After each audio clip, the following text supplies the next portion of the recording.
Elísabet, þú segir stundum vilja gera ekkert ef að þú yrðir kosin forseti, en svo segir líka að sú yfirlýsing sé grín.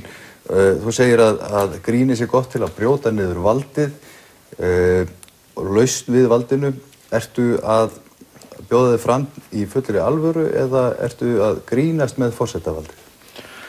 Ég að bjóða mig fram í fullri alvöru og ég nota bara þau meðul sem að mér eru tiltæk í minni verkfæratösku. Ég nota einlægni, ég nota hreinskilni, ég nota líkamann, ég nota listamannin í mér og ég nota grínið og af því það er mjög gott og þetta gerum ekkert, það er ekki grín, ég nota þetta stundum þegar ég að farast úr stressi og þá bara sest ég niður, ok, nú bara ger ég ekkert og þá venjulega kviknar eitthvað. Þannig að, já, þetta verður svona heims yfirráð, gerum ekkert, þú veist. En hvers vegna ertu að bjóða þig fram?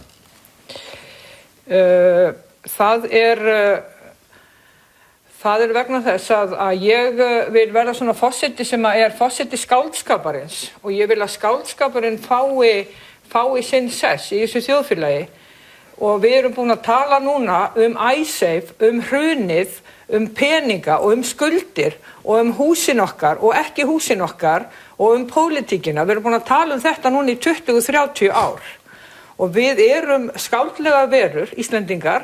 Við fluttum hingað á sínu tíma til að geta skrifað í friði og skrifa heimsbókmenntir og ég vil að þessi skáldskapur fái að blómstra og vera til, að það er nauðsynlegt fyrir okkur að finna annað nafn yfir hlutina, finna annað nafn yfir sorgina og ef við erum með kökk í hálsinum að spyrja þá kökkinn hvað hann myndi segja ef hann gæti talað og þessi tjáning sem að fylgir skáldskapnum sem er nauðsynleg og síðast en ekki síst að frelsi og ég, vinur minn sem er dáinn núna, skipstjóri, kvótagreifi og togaraskipstjóri, Óskar Þórarinsson frá Vestmannaeyjum, að hann var hættur að njóta þess að fiska af því hann sagði kvótakerfi eins og lögregluríki.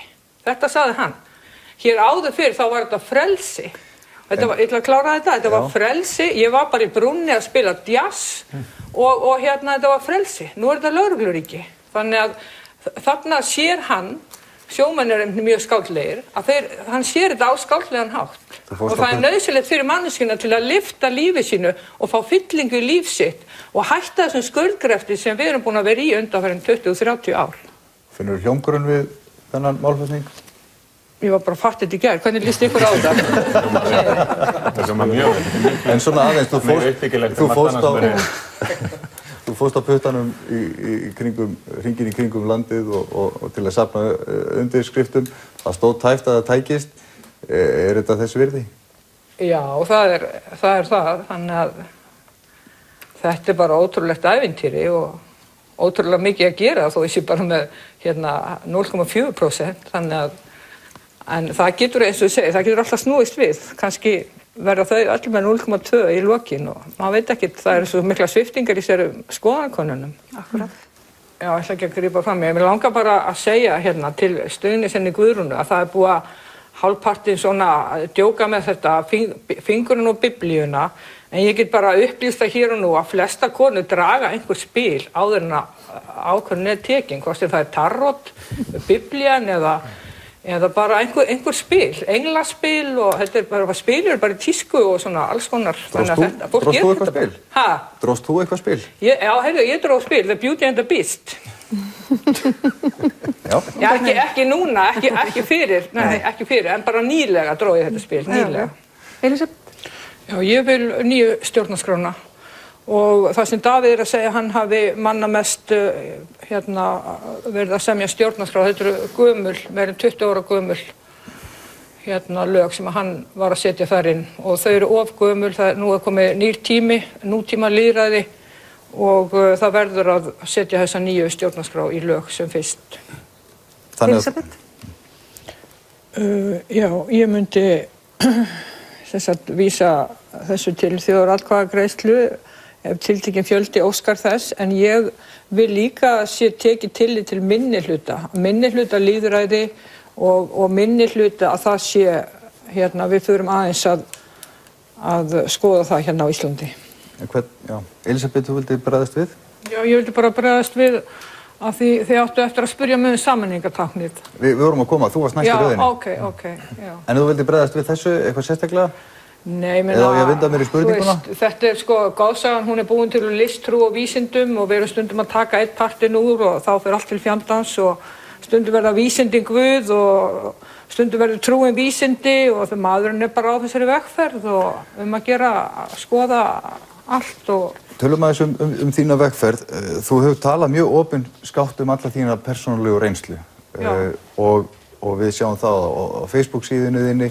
Þú ert þar með segir frá mörgu og þú nefnir að þú sést öryrki, þú glímir við alkóhólisma. Já, ég er óvirkur alkóhólisti, já. Óvirkur alkóhólisti. Þú hefur talað opinskátt reynslu þína af kynlífsfíkn, af ofbeldissamböndum og geðhvarfasýki og þú nefnir þessi atriði fyrir kjósendum sem styrkleika, sem reynslu sem geti nýst þér á Bessastöðum. En sérðu fyrir þér að þetta gæti orðið þér líka fjötur fót? Já, vissulega. Vísu núna, það eru þessar breytingar að ég geri þetta vegna þess að hið persónulega er hið almenna og því persónulegri sem ég er, því almennari er ég. Og ég ger þetta bæði til að hjálpa sjálfur mér og öðrum og til þess að gera þetta verði ekki svona eitthvað upphafið hérna uppi á háalofti og þurfum að reisa stiga til að tala það. Og þetta sé bara eðlilegt og hvað margir öryrkjar, hvað margir með geðhvörf og bara ég er bara svona með smá Jesúkomplex þarna sko. En þetta er oft mjög töff sko, þú veist, og ég þarf oft að sýna hugrekki til að skrifa þetta, en ég veit að aðrir hafa, eins og einhvern tíma las ég bók geðhvörf eftir Kay Redfield Jamison og það hjálpaði mér alveg óskaplega. Þegar Héðinn Unnsteinsson fór að tala geðhvörf, þú veist að þetta við hjálpum bara hvort öðru með því að gera það sem að við getum ekki læknað og það sem getum ekki tekist á við, það viljum við bara læsa inn í skáp. Með því að taka þetta út úr skápnum og segja bara hérna er þetta, að þá er allavega fyrsta skrifið að tala þetta og hvað sem við gerum svo. Akkurat, Ásþór. En ég ætlaði líka, því þegar tala forystu, og þá ætlaði ég bara örstutt að ég hef unnið sem forystuhundur í Kárahnjúkabaráttunni 2002, stóð þá hverjum degi niður á Austurvelli og þar var stundum bara 20 konur og stundum 100 manns og það var til þessi grasróta hreyfing og við erum ekki að byrja á því að berjast fyrir náttúrunni í dag. Sigríður í Brattholti, Gunnar á Hlíðarenda, þetta er allt saman fólk sem að var að berjast fyrir náttúrunni en við erum bara að halda áfram og þetta getur tekið mjög langan tíma en þetta er bara eina sem við eigum og við erum búin til úr þessu landi líka en mér langar að segja að þú veist, ég gerði það alltaf, ég var þannig foringi að ég dreifði völdum. Fólk var alltaf að koma til mín og segja ég var að búa til barmerki eða gera þetta eða gera hitt og ég sagði, ok, gerð þú þá það og þannig var þessi valddreifing og eftir við, ég myndi útiloka það, þetta er ofbeldi og þá bara verður ekki að líðast, þannig að... Elísabet? Já, ég myndi samþykkja þingrofsbeiðni og svo myndi ég bara poppa þetta öllum.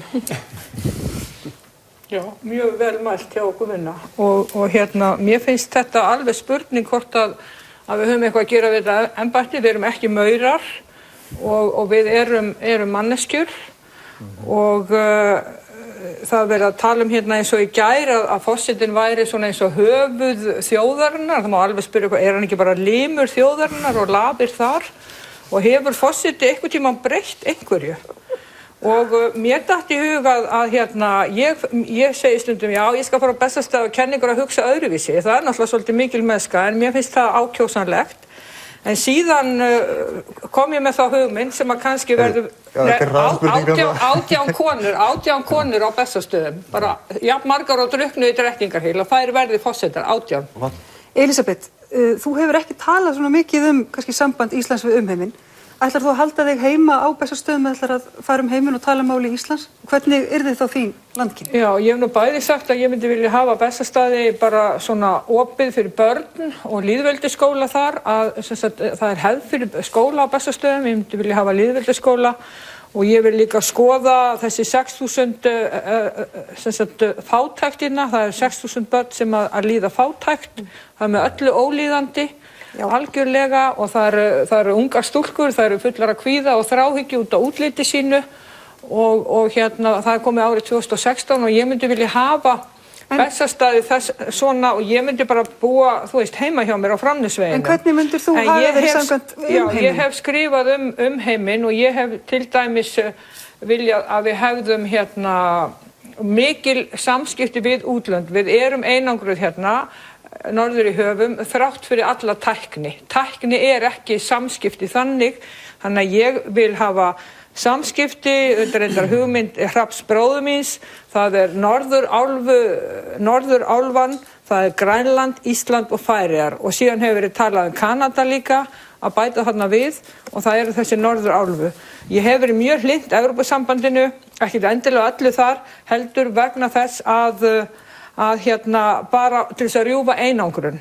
En núna í ljósi þess að flóttamenn eru lokaðir inni í flóttamannabúðum í Makedóníu og Grikklandi og mér finnst það skelfilegt og mér finnst það líka skelfilegt og smánarlegt að íslensk stjórnvöld skuli ekki hafa farið með flugvélar og skip og náð í þessi börn og þessi flóttamenn.